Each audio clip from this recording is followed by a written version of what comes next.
Gentlemen, we have called you together to inform you that we are going to overthrow the United States government.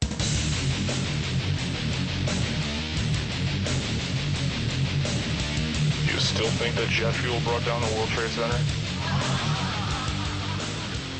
Does anybody else see a problem here? Why did the United States attack Libya, Iraq, Afghanistan, and Yemen? Why are U.S. operatives helping to destabilize Syria? And why is the United States government so intent on taking down Iran, in spite of the fact that Iran has not attacked any country since 1798? And what's next?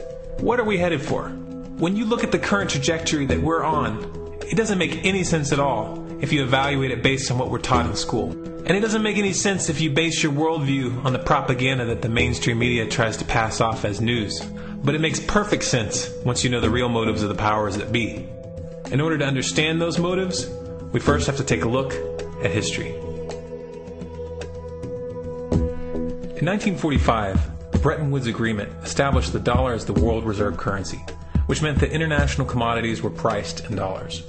The agreement, which gave the United States a distinct financial advantage, was made under the condition that those dollars would remain redeemable for gold at a consistent rate of $35 per ounce. The United States promised not to print very much money, but this was on the honor system, because the Federal Reserve refused to allow any audits or supervision of its printing presses.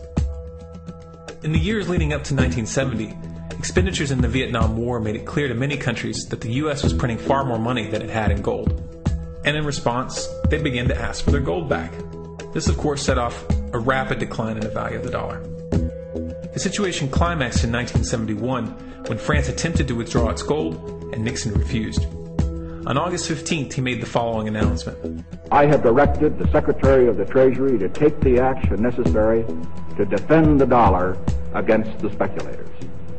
I have directed Secretary Connally to suspend temporarily the convertibility of the dollar into gold or other reserve assets, except in amounts and conditions determined to be in the interest of monetary stability and in the best interest of the United States. This was obviously not a temporary suspension, as he claimed, but rather a permanent default. And for the rest of the world who had entrusted the United States with their gold, it was outright theft. In 1973, President Nixon asked King Faisal of Saudi Arabia to accept only U.S. dollars as payment for oil and to invest any excess profits in U.S. Treasury bonds, notes, and bills. In return, Nixon offered military protection for Saudi oil fields. The same offer was extended to each of the world's key oil-producing countries, and by 1975, every member of OPEC had agreed to only sell their oil in U.S. dollars. The act of moving the dollar off of gold and tying it to foreign oil instantly forced every oil-importing country in the world to start maintaining a constant supply of Federal Reserve paper. And in order to get that paper, they would have to send real physical goods to America. This was the birth of the petrodollar.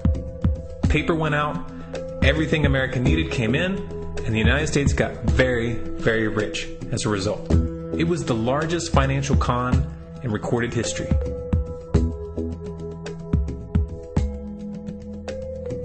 The arms race of the Cold War was a game of poker.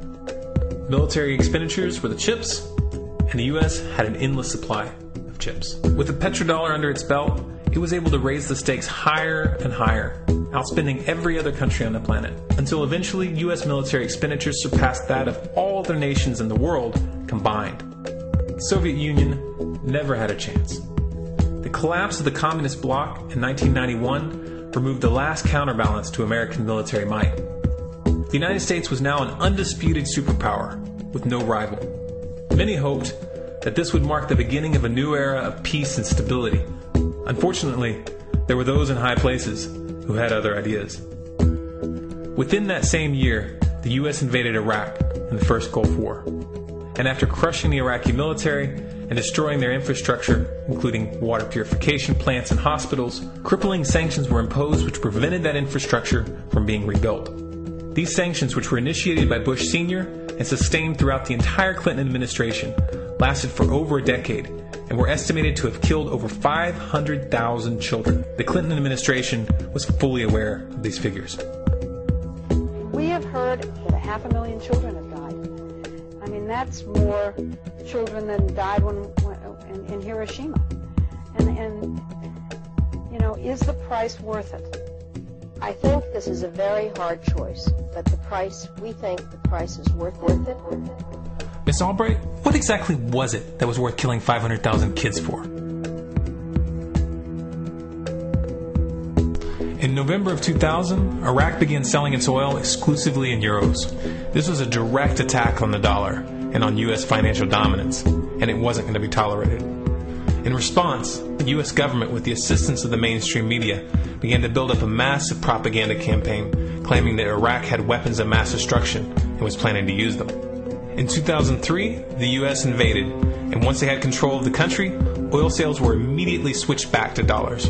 This is particularly notable due to the fact that switching back to the dollar meant a 15 to 20% loss in revenue due to the euro's higher value. It doesn't make any sense at all unless you take the petrodollar into account. So I came back to see him a few weeks later, and by that time we were bombing in Afghanistan. I said, "Are we still going to war with Iraq?" And he said, "Oh, it's worse than that." He reached over on his desk, he picked up a piece of paper, and he said, I just got this down from upstairs, meaning the Secretary of Defense's office today, and he said, "This is a memo that describes how we're going to take out 7 countries in 5 years, starting with Iraq, and then Syria, Lebanon, Libya, Somalia, Sudan, and finishing off Iran. Let's take a look at the events of the past decade and see if you see a pattern. In Libya, Gaddafi was in the process of organizing a bloc of African countries to create a gold-based currency called the dinar, which they intended to use to replace the dollar in that region. U.S. and NATO forces helped destabilize and topple the Libyan government in 2011, and after taking control of the region, U.S. armed rebels executed Gaddafi in cold blood and immediately set up the Libyan Central Bank. Iran has been actively campaigning to pull oil sales off of the dollar for some time now, and it has recently secured agreements to begin trading its oil in exchange for gold. In response, the U.S. government, with mainstream media assistance, has been attempting to build international support for military strikes on the pretext of preventing Iran from building a nuclear weapon. In the meantime, they established sanctions which U.S. officials openly admit are aimed at causing a collapse of the Iranian economy. Syria is Iran's closest ally, and they are bound by mutual defense agreements. The country is currently in the process of being destabilized with covert assistance from NATO, and though Russia and China have warned the United States not to get involved, the White House has made statements within the past month indicating that they are considering military intervention. It should be clear that military intervention in Syria and Iran isn't being considered. It's a foregone conclusion, just as it was in Iraq and Libya. The U.S. is actively working to create the context which gives them the diplomatic cover to do what they already have planned. The motive for these invasions and covert actions becomes clear when we look at them in their full context and connect the dots. Those who control the United States understand that even if a few countries begin to sell their oil in another currency, it will set off a chain reaction and the dollar will collapse. They understand that there is absolutely nothing else holding up the value of the dollar at this point, and so does the rest of the world. But rather than accepting the fact that the dollar is nearing the end of its lifespan, the powers that be have made a calculated gambit. They have decided to use the brute force of the U.S. military to crush each and every resistant state in the Middle East and Africa.